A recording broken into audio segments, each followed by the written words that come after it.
Larry Schweiger, you're in Washington and very involved with U.S. domestic legislation. Tell us your take on the Waxman-Markey bill. Where is it strong and where is it weak?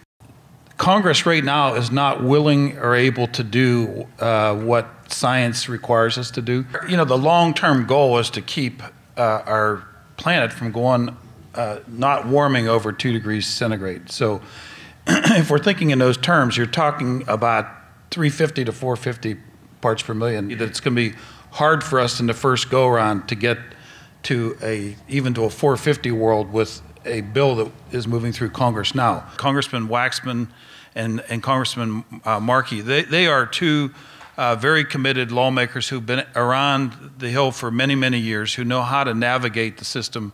Frankly, they've put together the best bill that they can get. But clearly, they had to craft a bill that worked for the moderate Democrats.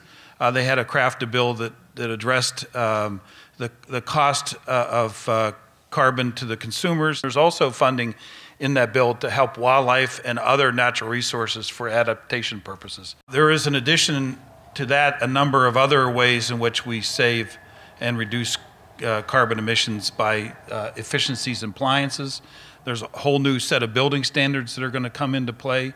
There's also the offsetting, and that will get us an additional percentage or two internationally if it is set up correctly and works well. Congressman Markey, Speaker Pelosi, and so many other people of goodwill are trying to get to the first step.